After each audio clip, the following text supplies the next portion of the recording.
Hey, what is going on, Bulls and Bears YouTube family? It's Tuesday, February 8th, 2022. We've got a lot of financial, economic news to get into. This economy continues to deteriorate, not for everybody, but for most people. We're going to talk about some not so good numbers that just came out here recently, some new surveys and reports here that we want to get into.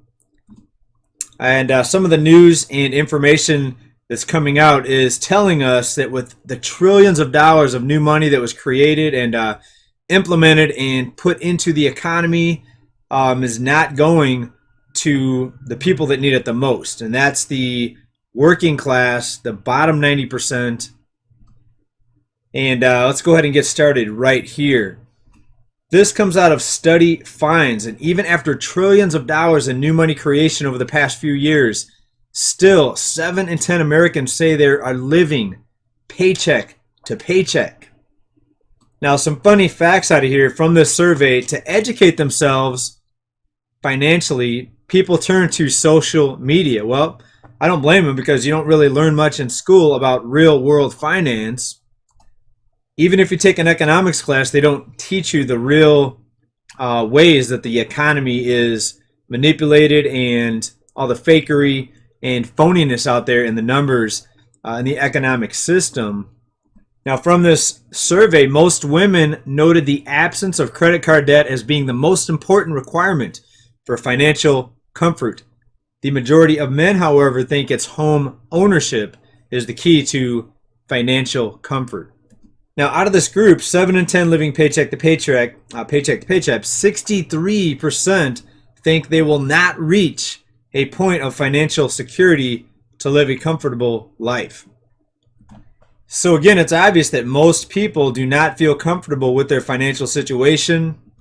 So then we ask ourselves, why do we see so many people at football games and spending hundreds of dollars on entertainment, sometimes thousands of dollars? Well, I think people just want to escape reality. They don't want to think about their financial difficulties. So to escape, what most people do is they go ahead and spend money and spend it on entertainment in most cases. All right, but let's look at the big picture here. Again, after trillions of dollars of new money creation, over 30% of all the dollars in existence as of today were created just in the past 2 years. But yet we've gotten nowhere as far as the bottom 90%. The top 10% have gotten a lot richer, and a lot of times a lot of them doubled their wealth, and we reported on that here on this channel.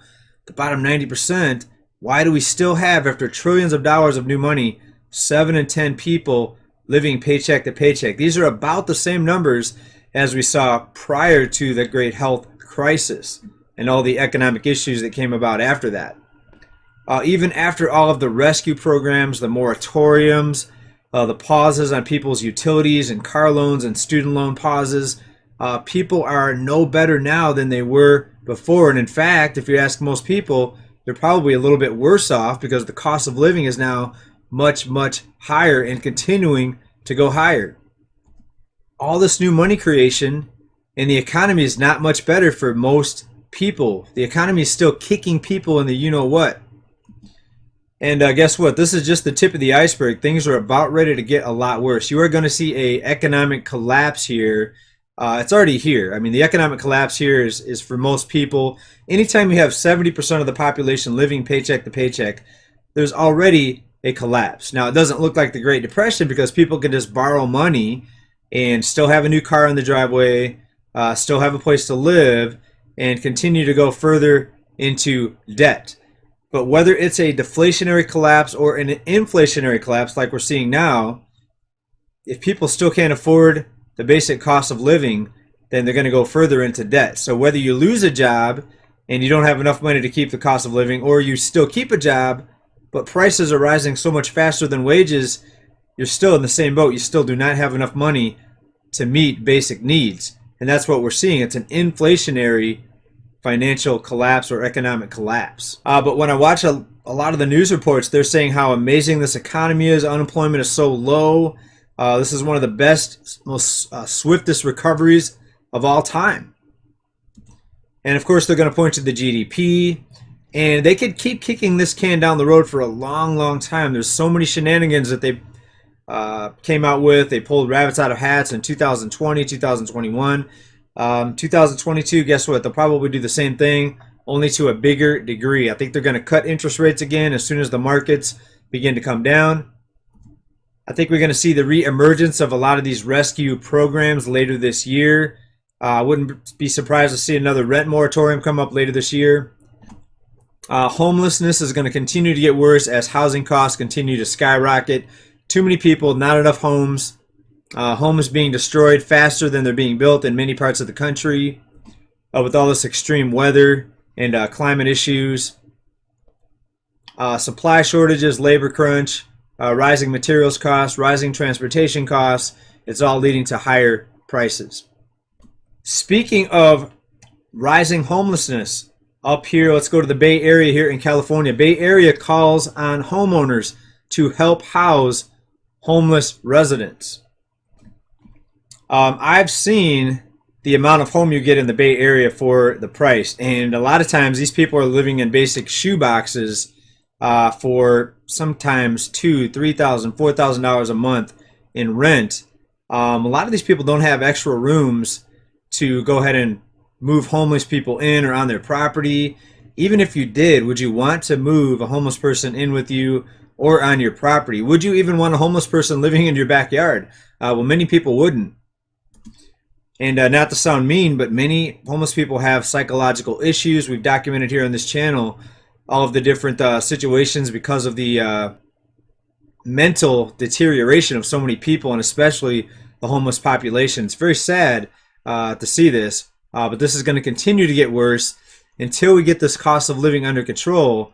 You're going to see more and more people fall into poverty, homelessness, and then from there, more mental instability, because being homeless, I would probably go crazy too if I was homeless. Heck, I'm not homeless, and some days I feel like I'm going insane already. Crazy world, people.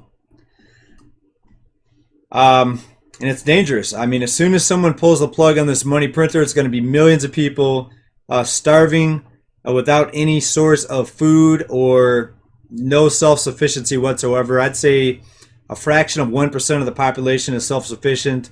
Even myself, I'm not nearly as prepped as I should be as far as being self-sufficient, my own source of food. Far from it. I'm still trying. I still try to stack canned goods, but that's only a temporary fix. Maybe I'll last a few months when they pull the plug on this thing, but this is going to get dangerous, folks. And I'm afraid to see what's going to happen if they pull the plug. If they don't pull the plug, if they keep inflating, it's going to get bad also, just not as quickly. So maybe that's the best case scenario. Please let me know what you think down in the comments. The homelessness, trillions of dollars, newly printed money. Still, most people, 70% living paycheck to paycheck. It's not looking good, folks. What's all this money printing for if it's not really helping people? We know who it's helping. Thank you very much for watching. Be well. Big love. Stay safe. Peace. Bye.